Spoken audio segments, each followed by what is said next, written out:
Hell is real, but we are not living in it. FC Cincinnati fans are in the clouds after a 6-point week.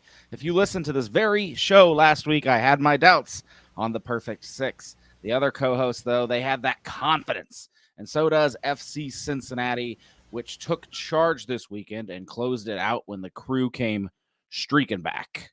Can't ask for much more excitement from a rivalry game. The tables have turned, and now the new kids on the block have had a growth spurt. They're not so easy to push over now, huh?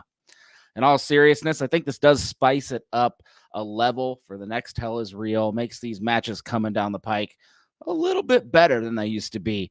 Believe it or not, if the cards fall the right way, the Crew could be coming right back here soon. But let's not get too far ahead of ourselves. We'll talk a little bit about that later. Let's get the cast and crew of Cincinnati Soccer Talk in here. My name is Boston, and we have Bryan, Jeremy, and Jason on tonight for a great episode. We just finished up round one of the Growler Cup as well. Winner will be announced later in the show. Round two starts this weekend for anyone signed up on the Patreon page. Go ahead and join this week and play the best FCC Pick'em game and support local fan media at the same time. Win-win. Now, back onto the show. We'll see if his camera and his mic are working. Mr. Jeremy, how you doing, buddy? So we're a hot mess tonight, boys. Oh, I'm glad. Oh, my goodness. My computer, I only had to restart it twice, in the last, final 2 seconds before we got on the air. So that nothing crazy at all. Sometimes we're in panic mode. Those of you that listen to the Smooth Buttery podcast just assume everything works perfectly. Yeah. Well, we'll iron it out. This is just the rehearsal, right? We'll iron it out for the real show. Yeah, he's used to panicking being a Chelsea supporter. Well, I'm used to just crying and quitting. And speaking of throwing my remote across the room. You do another podcast. You talk a little bit about EPL. I don't pay attention too much, but I did see an underdog, Man City, won some stuff over in England. Man City, the fledgling club, put some stuff together, and they got their champions thanks largely to their hefty wallet and Arsenal completely bottling the season. Well. That's good to hear. I did find one unique factor. You suffered through 3 years of FC Cincinnati play, and now you're on the opposite end. You have 3 years of Manchester United winning, or Manchester City winning, all right? So, Manchester, I don't know anybody who's an actual Manchester City fan, so it doesn't affect me. Well, we appreciate you. Welcome back onto the show. Next up, the guy that believes FC Cincinnati will win every remaining home match, Jason Ashcraft. Welcome back into the show. Don't put those kind of words in my mouth. But I do think, what is it, 10 in a row now in all competitions? If you had told me that before the season, I would have thought you were crazy. So, yeah, let's keep it going. Super impressive. And it's always great to get a home win against the friends from up north. Well, someone's got to be the internal optimist. I'm just designating you, whether you like it or not. And I guess we'll introduce the pessimist among us, the guy that hates the U.S. Open Cup, Bryan Weigel. How you doing? Wow.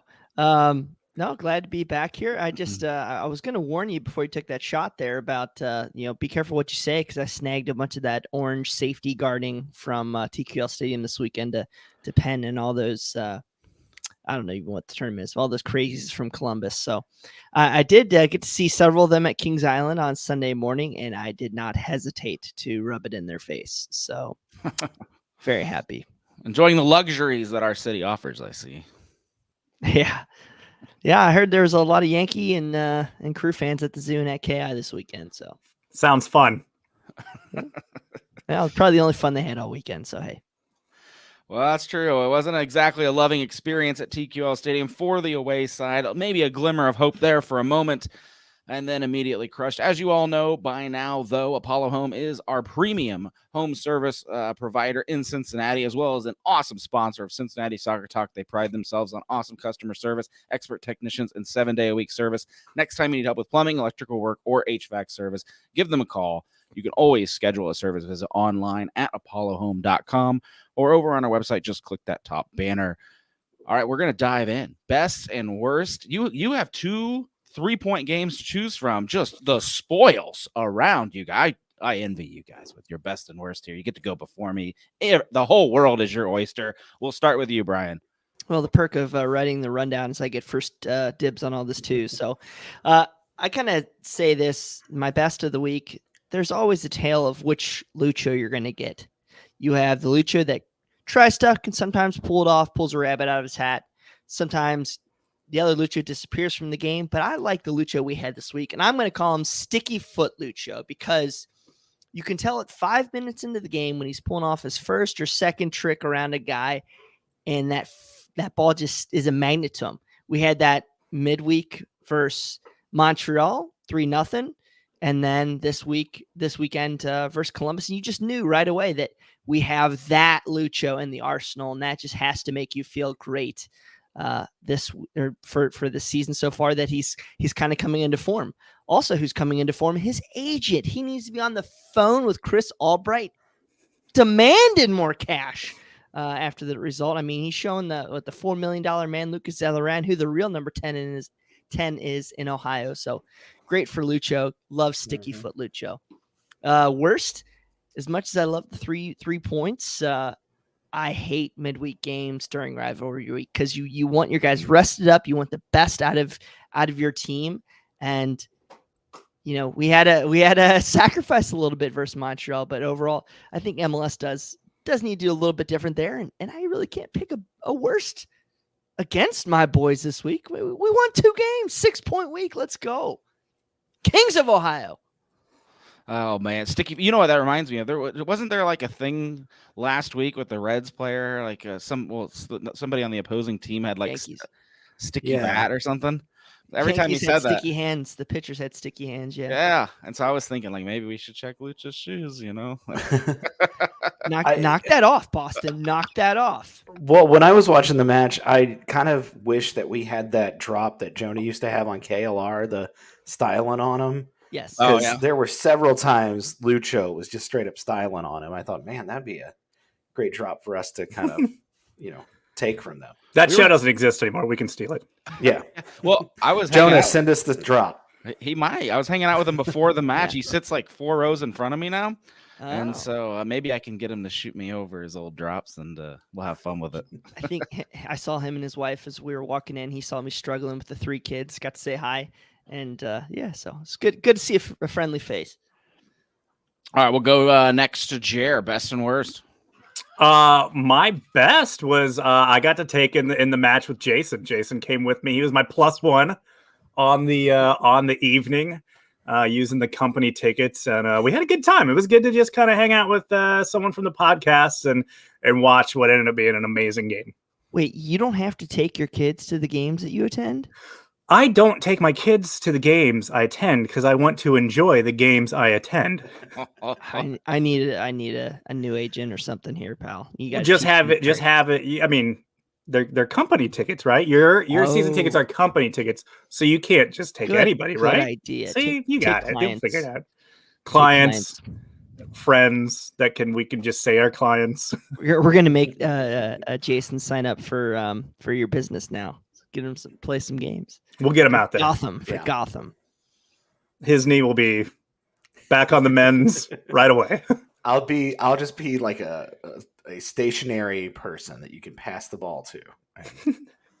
Yeah. They have that walking leagues now. Have you seen those? The walking leagues? It's mainly for like octogenarians, but I'm sure we could get you in them. Man, I would tear that up. Is that like the ballerina league that we see on the YouTube? I don't know what I don't know what the ballerina league is, but it's mainly just old people just kind of slowly walking and kicking the ball around. Sign me up. My worst. We survived this game. We got the W. It was great, but this was probably the first match outside of whatever that was in St. Louis, where I just felt like we had some really dodgy moments by that back line. I mean, there's been some other moments in the past. There's been guys getting burned, but there was just things we hadn't seen in a while, like Nick Hagelin totally losing his man. The far post just not being protected at all. Like there was just moments that you're like, ooh, I thought we had gotten past this. I thought we were a little bit better than this. So yeah, I don't know. Just some little blips of like, I hope we can fix that and clean that up. I want to give a counterpoint to Jeremy's argument there. No. we've been so good at it. Why even have to run there anymore? Come on.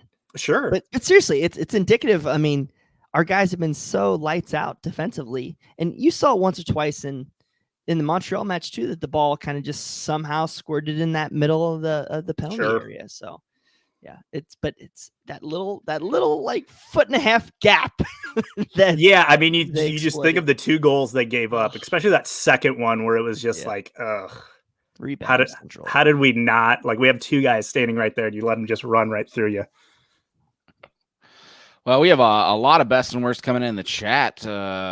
Jay, best, too many. Lucho, Roman, fans, Jibby, worst, the pulley system for the Tifos. Yeah, but even before the game, I think the original Tifo tour. So I'm not even sure what we saw was the original or I think it was called Plan Bifo. Clever. Jose, best. Of course, the win, but also Acosta, not just scoring, but creating, disrupting all over the field. Worst, I'll probably be pummeled, but I'll say Vasquez, and I do like him, by the way. Well, not everybody can have a perfect game every day. To be fair, I went back and watched the replay, and if Lucho didn't score that first goal, Vasquez was right there. Yeah, he was right there. Yeah, so that was going in one way or another. And also the goal that was called offside was absolutely spectacular. Too bad it was offside. That's a bummer. That was the goal. It was interesting. So that was a goal that where we were at, because we were basically right behind that goal to the side. Jason and I are both like, what? How is this offside? I don't get it. And then I watched the replay. I was like, oh, wow, he was a mile offside. It was Dom Baji that was offside, right? Yeah. By a good clip. Yeah. David Moore saying Baji was outstanding, wrecking havoc. Worst, letting Columbus back in the game. Yeah, that's an easy worst, I think. Clifford Adams, best competitive game without the antics from Caleb Unemployed Porter. Worst, no complaints. That's a sick burn, though. Kevin Michael, best, taking down the crew. Worst, GB couldn't play in the game. There had to have been a way, like a short time signing. We were definitely short of strikers, so we definitely could have used it. All right, Jason, you're up. My best, besides Jeremy coming up big with the ticket for the game, because I gave away mine. So I actually got to attend. My best was the supporters groups. As you mentioned, Boston, the Tifo, the original Tifo, I guess ripped or was damaged when they were practicing raising it. And so they had to get together on, I think it was early Friday or late Friday evening, early Saturday morning, and come up with another one. And they were able to come up with a really great Tifo.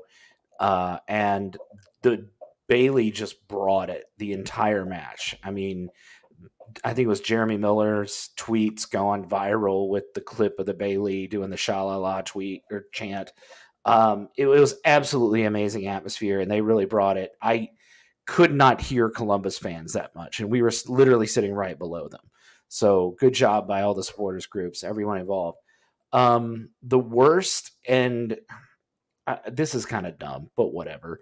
The banter online, it wasn't where I wanted it to be. Never is. It never is. And I think maybe the midweek game played into that, but not just banter online, but podcasts and whatever. And I'm already waiting to hear the post-mortem from Columbus fans. It will be, oh, we weren't beat, the referees did this, or we beat ourselves, and our fans are just so classy. We would never throw beer on a field, despite the fact doing it during a MLS Cup championship, and despite the fact that they tried to take a swing at their coach. I'll tell you what it is. US Open Cup. I've seen it. I've seen the complaint. You want to hear it? Sure. It's the youth. They just are not ready yet because they're training. They're training the next generation. Well, also us younger teams. When we bring the atmosphere, and we have a good atmosphere that makes 25,000 people want to come out week in, week out. That's because we're a new club, and older expansion clubs like the Columbus Crew, they have more other things to worry about. Like I don't know, missing the playoffs again. So. The banter was everybody, not so much us, but everybody could step it up a little bit next time. It was just played out, right? Like it was the same things. Yeah. Oh, you got 3 spoons. Great. We know. We were well aware. We sat through all those matches in person. We We're watched well more than aware you that we guys used to did. stink. They need a "the" in their name. I think that'll get the city of Columbus to pay attention to them. Yeah. It's all it takes. One word. All right. My best, FC Cincinnati, putting not the team, not the fans. Everybody's already touched on those subjects. The fan experience was amazing. Yada yada yada. But I want to give a shout out to the front office for putting together one of the best match day experiences, not only for existing fans, but new fans I have seen in a while. I've been to some LA games. I've been around the league, been to Austin, been to some of these teams, and they go all out for these games. And in the past, I felt like there's just a slight muted element hanging over the biggest match we have. Hell is real. Man, this match they had everything. It had the fire. It had the fireworks. It had foam swords when you walked in. They went to the nines, and I think it paid off. I heard a lot of people. There's a lot of new people in those seats for these games, and I heard a lot of people talking about, wow, like this is amazing. Everything about this experience is amazing. I'm coming back. And if you hear that phrase, I'm coming back, then you have done your job as a front office. And so congrats to everybody that put on a great show outside of what the team added to, right? The team did the biggest lift, but even those small elements make it great. Worst, some of the other teams winning around the league, Nashville, LAFC, I wanted like 7 points clear. I'm greedy, guys. I'm getting real greedy. And it'd be nice just to have like so much buffer we can like put our feet up and just not even care if we lose one, you know, because I want to go for this Open Cup this week. But before we dive into that, Bryan, let's talk about how it's real, man. Match atmosphere. We kind of touched on that a little bit, but did you notice the guy running around bars before the match, the sword bearer? I was very happy to see Jibby live and in person. The fan base told on themselves this week very easily on Twitter. Like, it's either, oh my God, the future's here, or Jibby's here. You could tell who's new and who's an old fan. So that was kind of funny to see. But no, it was exciting to have Jibby back. He added a nice little facet to the beginning of the game, the bar scene, and get everybody hyped up.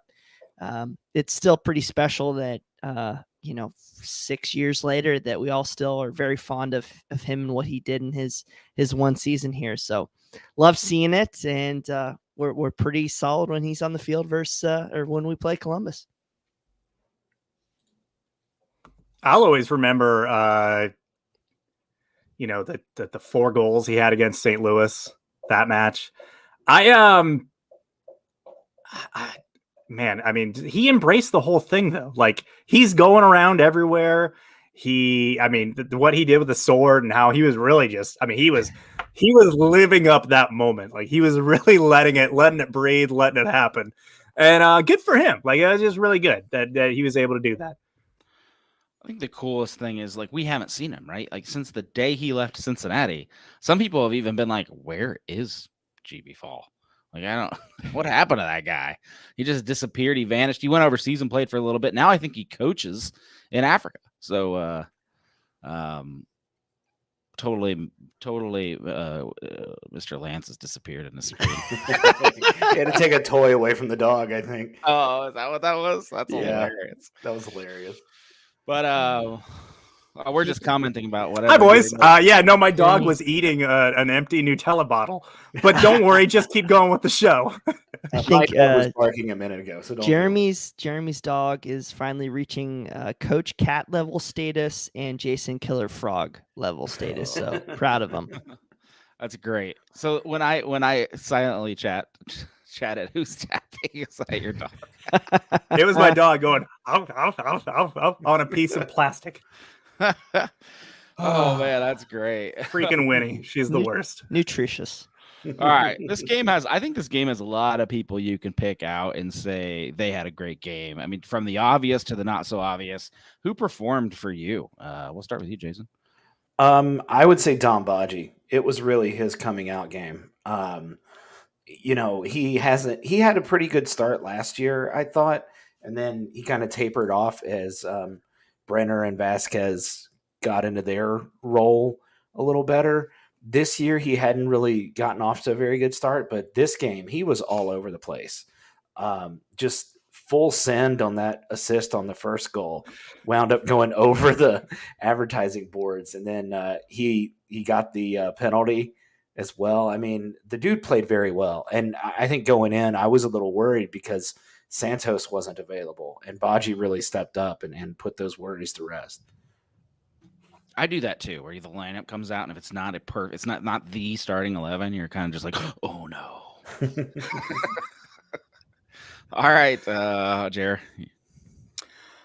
I mean, if Roman Celentano wasn't Roman Celentano, we are shipping 4 goals at least in this match. Especially, oh my gosh, that one. If they would have scored again an equalizer with the last kick, we'd never be here to the end of it. That would be a 1 point that felt like a loss yet again. So the fact that Roman had what he later called the best save ever that he has had in his career. So good that he had that, because otherwise we would be dealing with absolute torment again. Could you tell what happened from your seats? Yeah, we were very close to that. He landed in front of me. Yeah. My angle was terrible. I thought they scored. So I panicked. I mean, I went back and watched even if you watch it on TV, it looks like they scored, because the ball kind of goes down and dies, and it looks like it's coming through the side netting there. So it looks like it's just sitting there in the goal. The fact that he swatted it away with one hand, I kind of wish he had done the Dikembe Mutombo afterward and waved his finger. That's funny. Oh, man. Well, I know my wife would say the person who impressed the most this week was whoever took the photo of all the dudes with their shirts off after the game. She loves Dom Baji, so he's taken. Both taken. That's great. My guy's going to be Chris Albright, because you saw today or this weekend the depth that he's built and the guys that he's kept on this team, whether that's contractually obligated through Baji or Kubo, or some of the other guys like Gaddis and Pinto and Angulo. And I know those are bit players, but the ability to bring on these guys and have the depth that Columbus didn't have. Columbus had their depth already in the match with their defenders, and let's be honest, they weren't great. 88th minute sub, I think, was the first sub. And they didn't have those pieces to take them to the next level. So when they're pinging the ball side to side and working the ball around from the 30th through the 60th minute, and they hit a brick wall. And they weren't playing bad, but you could just kind of tell they were getting a little gas. Cucho wasn't moving as much. Lucas, he's amazing, but he can keep moving. Yeah. So I'm going to chalk it up to the roster build, and it's still not perfect. And I know we're going to talk about it here later, but how many teams in this league are bringing a guy off the bench with Kubo's quality in the 60th minute, having a rookie like Malik Pinto locking it down, having Angulo chasing down the attack over the last 6 minutes, having your fourth striker be Dom Baji? I mean, it's a masterful, impressive roster build in a vastly imperfect situation. Having a La Liga fullback coming off the bench for you. You're a third fullback right now. Holy yeah. But seriously, it's a sight to behold right now. Yeah, I agree with you. It not win this many home games if you're giving goals away in the last 10, 20 minutes when you start subtime. And FC Cincinnati has been rock solid. Good point. Columbus, Nancy is like, oh, well, it's all about vibes. And if I feel like we're playing well, I don't want to put those guys. Why the hell wasn't Christian Ramirez in there as soon as we took the lead? Maitan was not doing it. Get a guy in. What else? What are you going to lose? I think they left those late. They left those subs late. Pat Noonan outcoached the hell out of Nancy in the first 30 minutes. Yeah. After that water break, at the end of the first half, like you could just tell momentum stopped. That was an important hydration break when it was 65 degrees outside. Bizarre. That was the only fault I think the ref had that whole match. But seriously.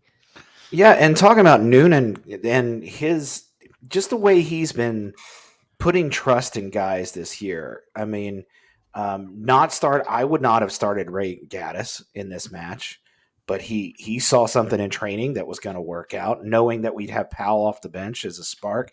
The fact that he took out Lucho with what, 5-6 minutes?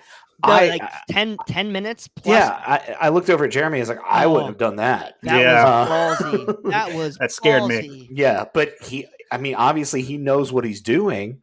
Putting in Kubo has kind of been a revelation as he's coming in kind of as a super sub lately. I mean, I know that contracts are contracts, but if I'm Carl Lindner and Jeff Birding, I'm talking to Pat Noonan and Chris Albright and being like, hey guys, what can we do to make sure you're here for another 3 years past your contract, 4 years past your contract, especially with New York and LA and Toronto and Miami and a lot of other places opening possibly up. Philly. And we're playing Columbus, who literally stole Montreal's coach from them.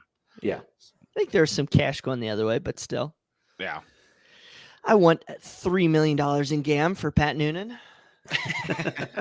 I'll take the coach. You can keep your GAM. What about the defense? We saw 3-0 on the midweek, and everybody's feeling like, oh yeah, we beat up the team we should beat up. Our defense is rock solid. You gave up 2. Is it okay to give up 2 when they're against Zelleryan and Cucho? Yeah, the first one was massively against the run of play off of a throw-in. Our 2 best center backs were locking a guy down. He had a 16-inch window to make a pass, and it was inch perfect with another perfect run. So I think that's just talent coming through. Yeah, you cannot give Zelleryan any space to work, or he will absolutely destroy you. And I think our guys have been tremendous. I think this is Mascara's worst game. If you want to send the tape to Wolves, here you go for it. But all honesty, he's been playing like this all season. But let's talk about why our defense may or may not have had any issues. I got to wait for Jeremy to come back in here so he can hear me make the point and rebuttal me. So the dog was back on the Nutella. I don't blame him. The Nutella's delicious. Good stuff. It's good stuff. It's like Ted Lasso keeping the peanut butter jar open. All right. So what my point is, guys, is how many times have we faced a front 3, like legitimately an attacking front 3 like that? When you had Cucho,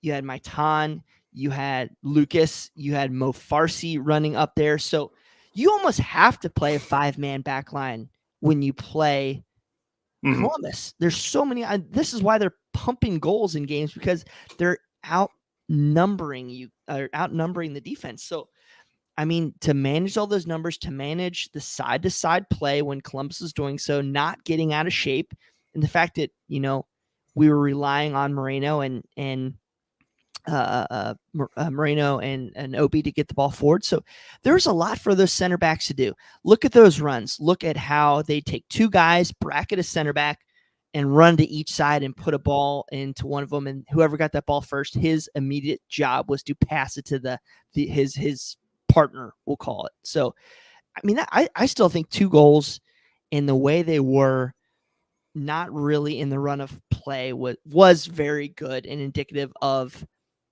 a very good defense. It also helps that 5 at the back is what we do, right? Like, it wasn't like this is we're playing the Crew, we got to switch to a 5. Like, this is what we do week in and week out. Like, it wasn't something that they had to throw together on the training grounds the days leading up to it. I was just happy. To me, it is a vast improvement in coaching when you can play New England and you don't have Carlos Gil do what he's done to us in the past. And you play Columbus Crew and you don't have Zelleryan. They didn't give him a free kick up right there, right above the penalty spot, like they have in the past, and just got torched. Yeah, and you could tell our defense was mindful of that. You could tell Obi and Moreno, there was a time I think Yerson was about to kind of push over, and even Pinto towards the end, you just, okay, I know who this is. I'd rather have him have that space moving laterally. He's going to go down the second there's contact. He's just going to go down and get that free kick. Yeah, very reserved. And again, 2 goals, but I think we played very, very well. Sure, they were crap goals, but sure.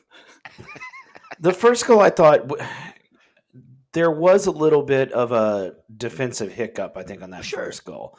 The second goal I thought was really, you can argue whether or not Celentano should have had that, but that was a hard ball right to his chest. He did block it once. He blocked blocked one it of them. and it came off and they got it on the rebound. So yeah, I don't think it was, at no point in the match did I think Columbus outplayed FC Cincinnati. And on those goals, I don't think it was indicative of them being in any way like superior. It was more of a, you let their good players do what their good players do.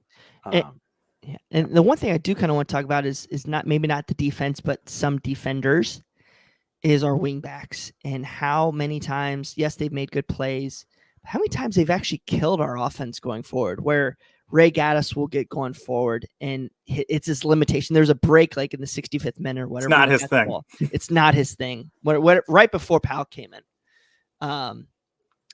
And conversely, Barrial, sometimes he just gets on that ball and he gets that like 30-yard, like right into the beginning of the attacking third, and he pulls it back.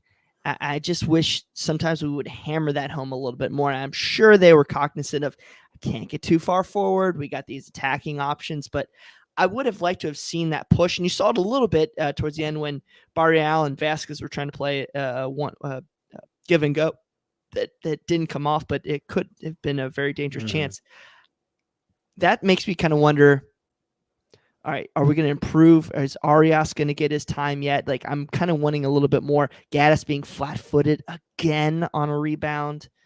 That's where I get a little nervous. Yeah, I mean, you have, the thing with Gaddis is like you'd have him over Powell because he's a better defender, but that's not exactly true anymore. Like, he's just getting burned a lot. Yeah. So I think he's positionally aware, but he's been caught, and I do like seeing Powell, and I'm very excited to see Arias if he ever gets out of that glass house syndrome. But we'll see. If we're picking nits, can Barrial just be the free kick taker? Like what? Come on. Man, if that one Lucho had one, it went to the moon. Oh my gosh! And then and then Barrial puts this one. I mean, pinpoint where you want to have it, right there, top corner, curling across. It was going a little slow, and the keeper read it well, but still, it had good movement on it. Mm-hmm. I mean, if 25,513 fans are screaming MVP at me, I might shank a ball too. I'll tell you what. Fair enough, and we'll take it. We'll take it if we get all the other good stuff, but. I hate to take the ball away from Acosta, but man alive, especially because he just scored an Olympico, so we might sound like spoiled brats over here. But Barrial's had some. I mean, just a game or two ago, right? He had a corner kick that also did really well and hit its mark. So, and Lucho had a Olympico. So, yeah, I think to keep him on each side of the field, but I think the standing free kicks, you gotta just let him go. Barrial. Real quick. I've been seeing a little slander out there, guys, and I don't want to accept this on like social media. Oh yeah, that's people are getting mad about Vasquez still, and the guy had. Okay, yeah, he the 5 minutes in, he probably should have done better there. He got a goal pulled back.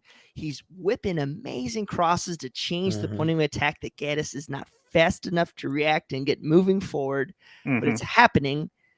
He had an assist. He should have, you could have called a quote unquote assist on the Baji penalty. The guy's doing great things, and we're seeing a different side of Brandon. And now I wish he had a little bit more help holding the ball up. And that's kind of why I'd like to see him a little bit more with Kubo, because if Kubo could push forward, he can hold the ball. And I think you might see some more opportunities with Brandon. But I thought he played well in two good matches. Yeah, he didn't score. And you want your stars to be huge impact players. But just because he didn't get on the score sheet doesn't mean he wasn't extremely impactful in the Columbus match. Well, yeah, he makes those runs. He's going to draw defenders every time. Yeah, exactly. And that's huge. I mean, that's stuff that happens off the ball that it goes a long way towards what you're trying to do and creates those opportunities for the other guys to get those shots. Yeah. Mm-hmm. I love nitpicking rivalry wins. This is awesome, baby. If you didn't rewatch the game on Sunday, were you really living? That's what I got to say. Come on, FCC land. Well, if you got a problem with Brandon Vasquez, maybe you should take it up with Lucho Acosta. He was so high. He was so far forward in this game. I thought he was the primary striker. So then he robbed Vasquez of his goals. Oh, he did, didn't he? Yeah. He just kind of nabbed it from him. He's like, "Yeah, my ball." But he was up there. I think that performance out of Lucho was Gibby versus St. Louis, Gibby versus Columbus-esque, just memorable. You're not going to forget that performance. And it truly was special in this season, this start, 30 points. We might not see a start like this again for 30 years. That's how good, at least 20 years. I mean, you haven't seen it's happened 3 times in 20 years in the league. Well, we're on pace to, I don't want to jinx it, but we're a lot of home games. But we are on a pace that's better than that New England team a couple years ago that set the league lead for wins in a season. So I don't know if we'll do that. I think that's very hard to do, but a lot of season left to play, but we're in a good spot. We're pacing really well. And, if we keep hanging out around the supporters shield zone, I think we might, finally get up to second in the power rankings.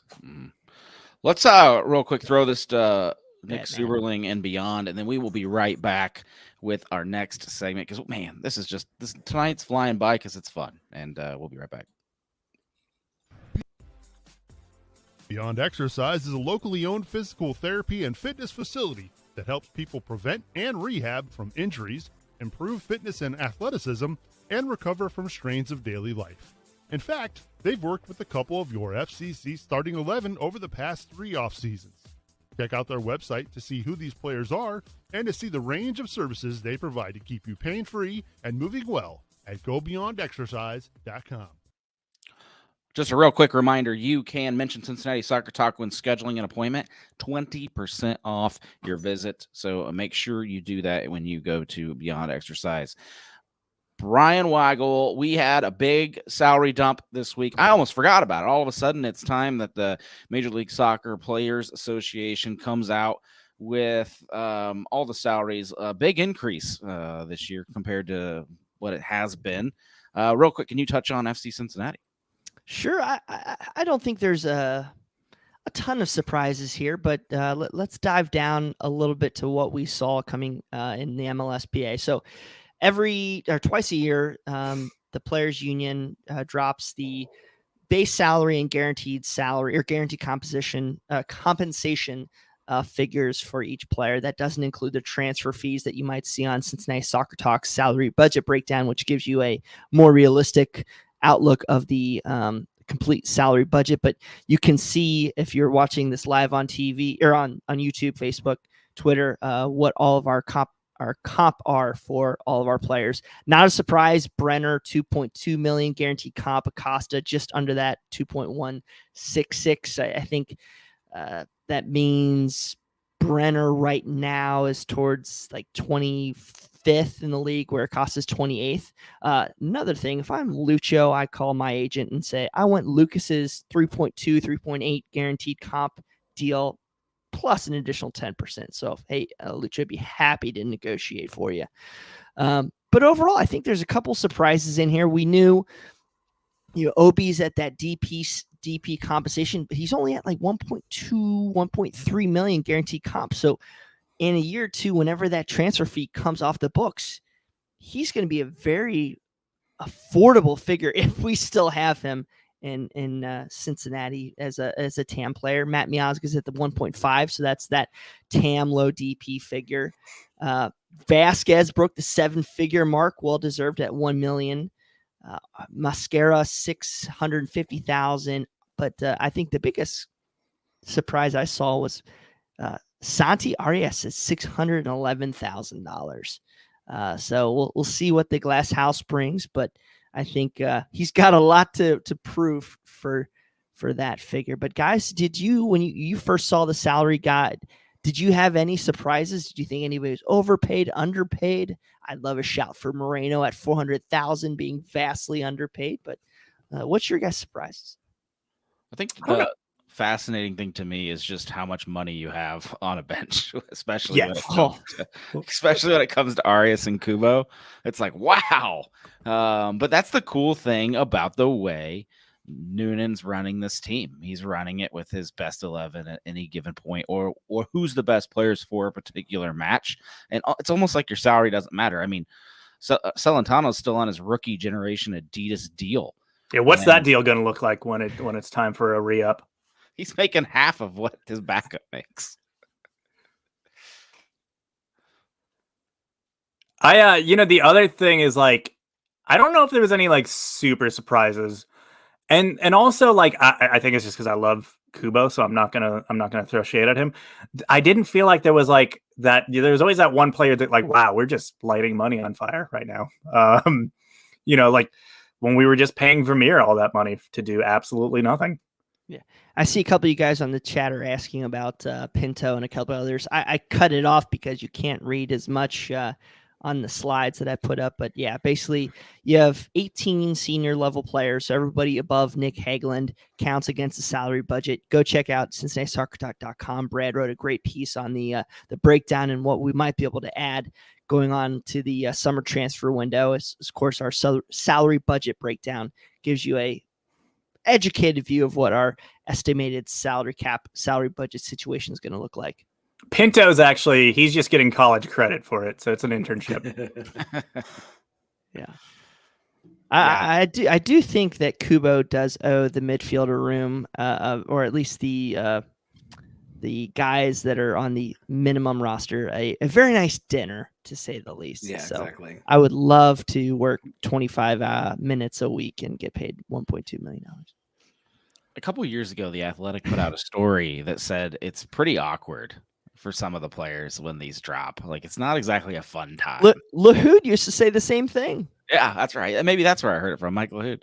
Well, and the disparity used to be so much worse, right? Yes. Like, Yeah, player minimums like the minimum contracts were very low. I mean, you had guys making, $40,000 a year in the same dressing room with some DP player making, $4 million a year. I mean, it was such a vast chasm between your top and bottom. I think it's really interesting to look at these numbers, and we talk about where MLS is in like the league in the world as a league, and comparing somebody like Brenner who's making $2.5 million, and that would not even probably crack the top 10 on a bottom tier EPL team in terms of spend. So MLS still has a long way to go. Yeah, I'm pretty happy overall. I think for the constraints kind of put on him still and fighting past some of those things, I think the roster looks pretty good, and there's still some flexibility in the summer. It's not as much flexibility as we initially thought. We do have 2 senior spots open, 1 supplemental spot, I believe, open, and then a young DP spot opening in July when Brenner moves off the book. So it's going to be very interesting. Again, go over to Cincinnati Soccer Talk, check out Brad's piece. He kind of outlines the mechanisms that Albright's going to have to improve the roster. Because let's be real, all the teams that made the MLS Cup final last year added key pieces in the summer. So we are very limited in our salary budget. I think we have on our projections, couple $100,000 left in the cap. So how do you replace that? Okay, you bring in another YDP potentially that would fulfill that same Brenner allocation spot, and then you'd have to bring in either a very cheap senior player, $150,000 senior player, maybe an interleague trade, or you go out and get another U22 mechanism player, which again is going to have a low budget hit, but it's another prove it player. So in reality, you don't have that big spend to go out and get a Matt Miazga type guy this offseason unless you move out somebody or sell another international spot, which we might need to bring into more internationals. So, well, Brenner was a big splash as a young DP. Why couldn't you do that again? Just go get a splash. He was a splash, but it also took him time to acclimate to the league. Sure. So if you want to go out and win a cup this year, there's some hard choices to make. And I've seen Local beat writers have this discussion. I've seen our buddies over at the Post talk about it, and a lot of people saying, okay, what do we do? How do we set ourselves up for what's best for FC Cincinnati, short-term and long-term? Do you go out and just get okay, maybe your target number 1 fails to bring in a YDP. Do you move on to target number 2 and rush to bring him in this summer? Or do you wait till next year? Same thing with a U22 player. How does Albright do those mechanisms? I have a very strong viewpoint on this, and guys, I'd like you to disagree with me. Do you wait for the long term, or, in my opinion, your window is now? This is an unexpected championship window. It is a very small championship window because you're going to be moving on a lot of these pieces next year. Right. Okay. Arias could be gone. Lucho may be gone. Vasquez, Kubo, Baji, all these guys could be very well out the door next year, and you're going to be making a team. So right. Only 4 games to win the U.S. Open Cup. I love it, Boston. Thank you for talking about a great, meaningful tournament here. Yeah, in I know. I hey there, agree. Bruce Arena. Yeah, I agree. You strike while the iron is hot. You have to. Yeah. You can't be like Tottenham and just toe in the water and get a couple guys. You can't be the 2021 Reds and get a lot of good pieces and not get the bullpen. You have to go and get those extra bodies to come in. And guess what?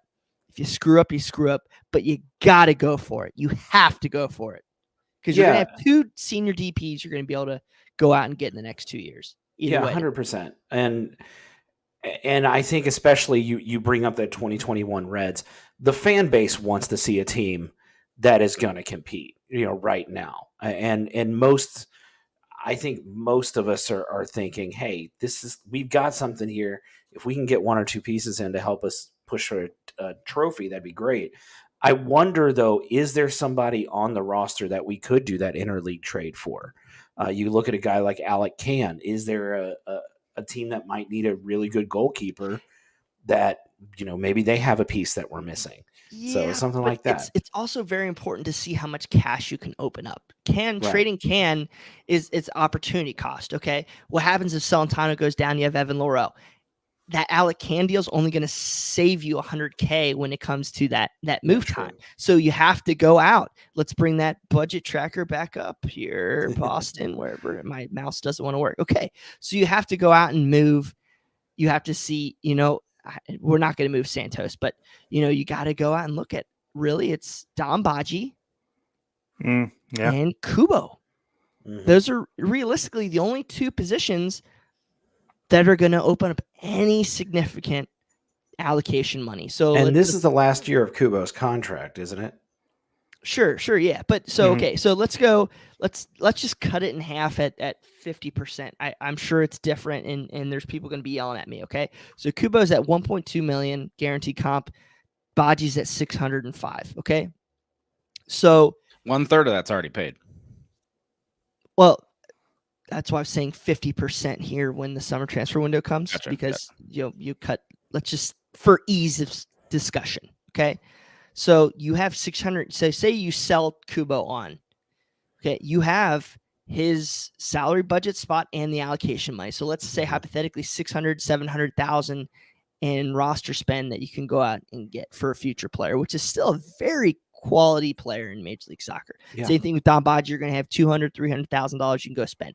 Opportunity cost, I really love Kubo coming off the bench, but I'm just saying we're very limited. So I think it's on ownership to pony up a little bit extra more in that transfer fee to go out and get somebody that's quality in that young role. And that's tough. That's real tough. So I think the big question is, though, are you going to go for a like-for-like switch? Are you going to try to get somebody to replace Brenner directly, like get another striker? You have to. Or do you go for another role?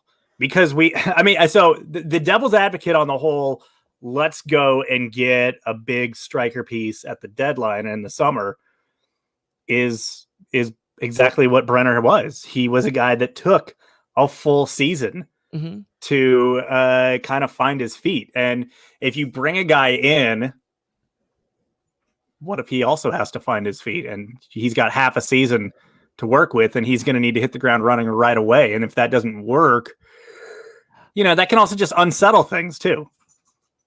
I will push back on the argument that he has to come in right away. I think we do have a little bit of leeway there, but you still want that guy performing when the end of the year comes. Right. You're But you talking need the a second body. half of the season. You need a body to come in now that you feel comfortable with taking over that role, because Vasquez is probably going to be gone. We're doing just fine without that. I wouldn't. I mean, Vasquez is going to be gone at the end of the season, is what you're Sure, but saying. you don't want to bring in a whole new attack. I just think we need to win. You need to pay up to get that kid that is talented enough, like the kid down in Atlanta. It's slipping my mind right now. I'm so sorry for this. Argentina. He forgives you.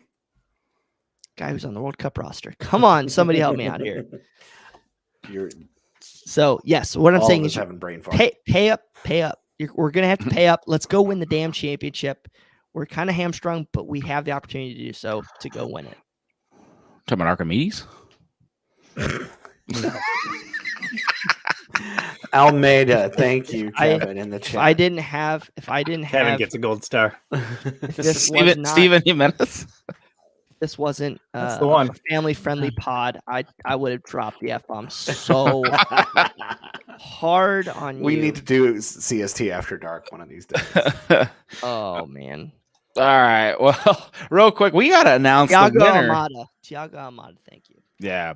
We got to announce the winner. We got to stop talking about money for a second and talk about the winner of the Growler Cup. Round 1 is officially in the book. 13 matches, 1/3 of the way through the season. You guys put up a battle. And the first place spot changed about 9 times. So a lot, and this one was close. In past years, we've had a runaway victor or runaway first, second place. Everybody stayed really close all the way to the end here. And I think there's about statistically 12 people that could have won going into the Columbus match. It ended up staying pretty close to the Montreal game, but the two Dans have been fighting all season. And congrats to Dan Burns. You barely escaped a comeback from Dan Alberts, and our own Rob Pierce finishing 3rd, James Denbrough, Cliff Adams all tied for 3rd, David Myers 4th, a handsome man named Boston Brazel, and Coach Goff tied at 5th. So congratulations to everybody. The full leaderboard is up for those of you who are part of the Growler Cup. And if you want to join, again, you can join us over on our Patreon page. We start round 2 on Saturday. And I'm excited. What we're gonna do is we're gonna wipe the slate clean.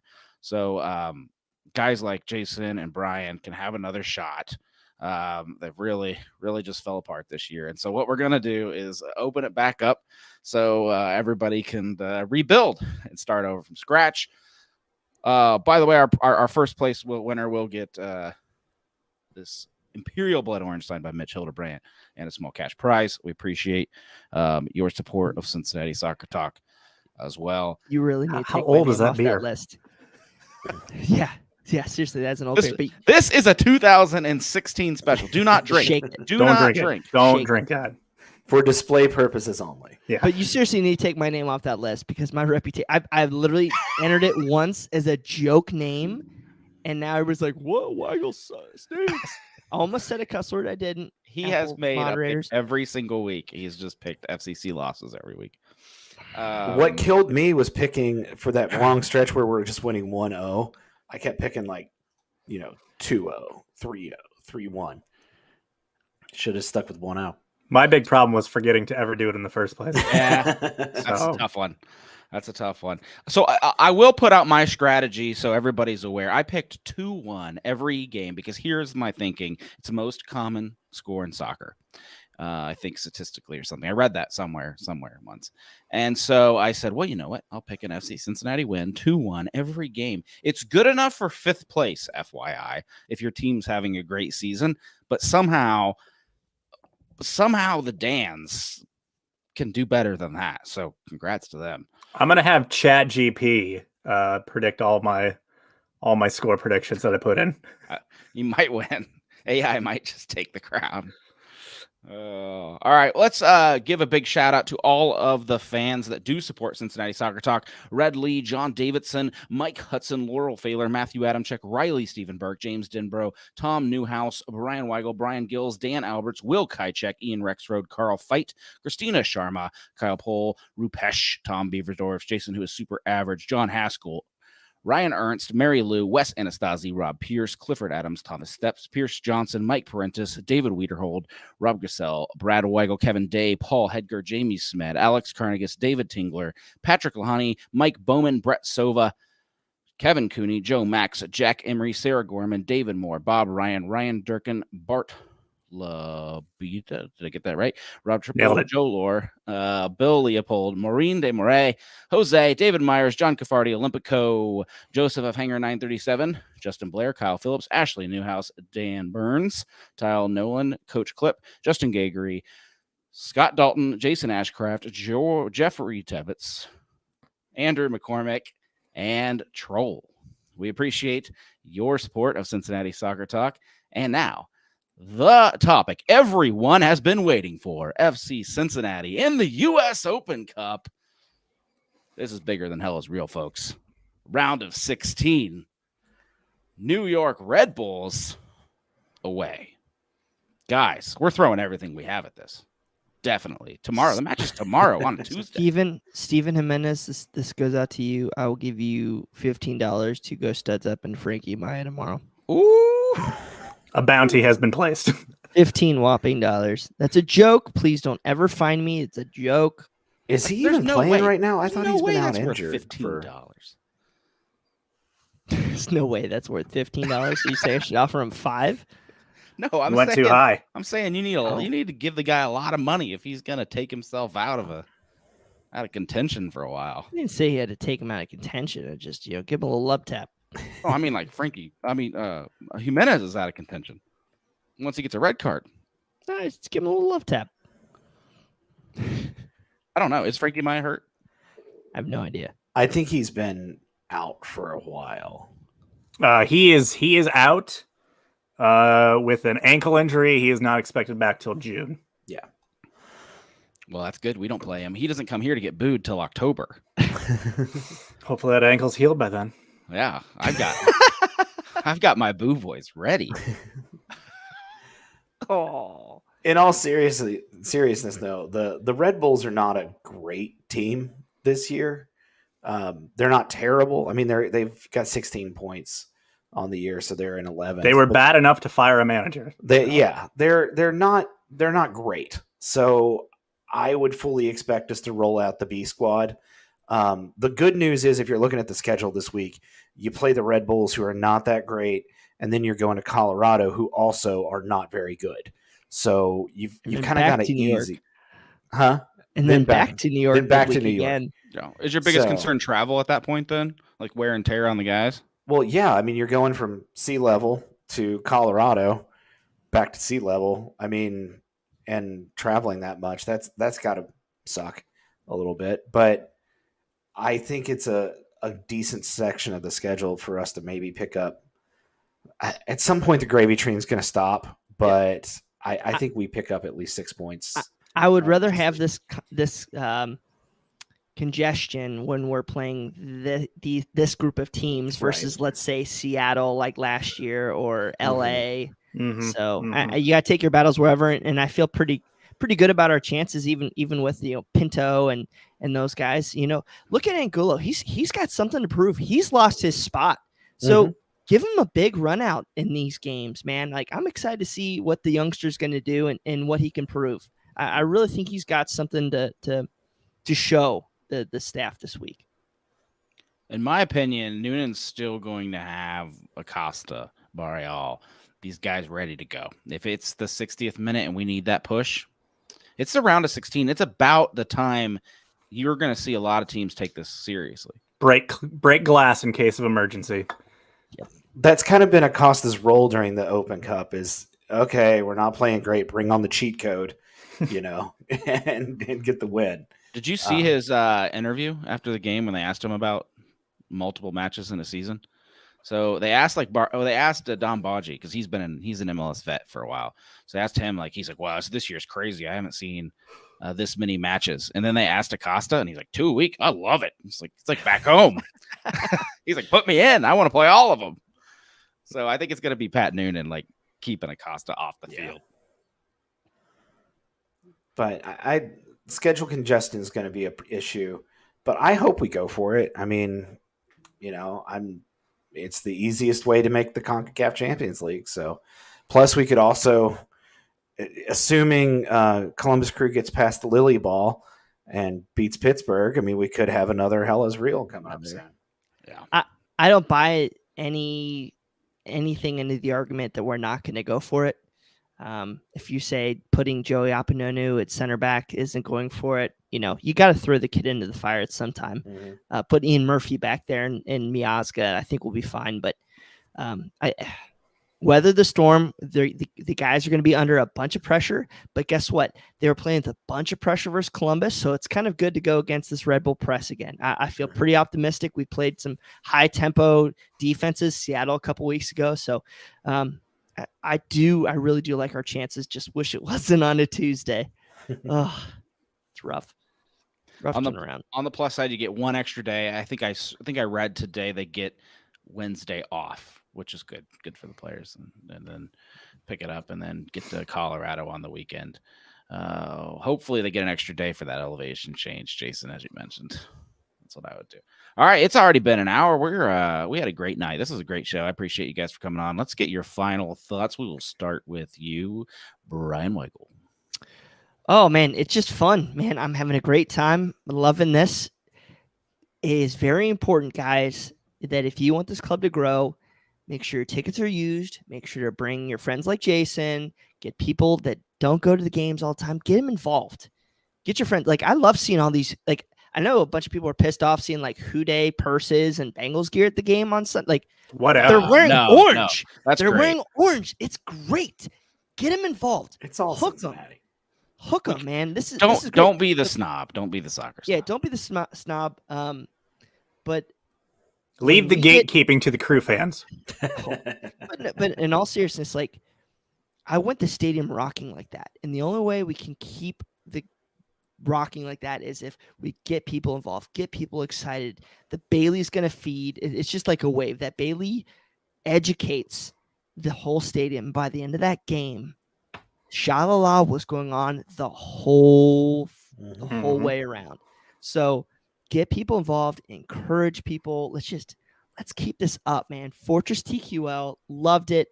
Even though I want to beat on that sword gimmick so hard, seeing Jibby do it brought it to another level. So who do they bring in next? They have to how do you one up that? I feel bad for Jimmy McLaughlin because he brought out the ball and everybody was like, yeah, Jimmy. But then everybody's chopped liver. Jimmy. Guys, this is very easy. Super easy. Mitch Hildebrandt, but he's coaching. So at some point, Joe Burrow or somebody's going to come and pull. That's when, that's when it takes that next. Do you guys remember Gio Bernard and all those guys the first year versus Pittsburgh or whatever did something stupid like that and the whole stadium went wild? So I wouldn't put it by us. Chad Johnson, baby. I can't get that announcer out of my head. Crew Slayer, the original Crew Slayer. That was such a good line. What? That's how they introduced Jibby. They called him a Crew Slayer. Yeah, the original Crew Slayer, and then he walked out. Yeah, that was a sick intro. All right, Mr. Lance. I'm going to take my final thought to apologize for my dog who has completely wrecked this show. I mean, absolutely ruined it. From eating a Nutella bottle twice to just scratching her head against the carpet and shaking for the rest of the time. Man, Boston, good luck editing out this fool of a dog. No, I believe it. It's hilarious. No, I appreciate you being on, Nutella and all.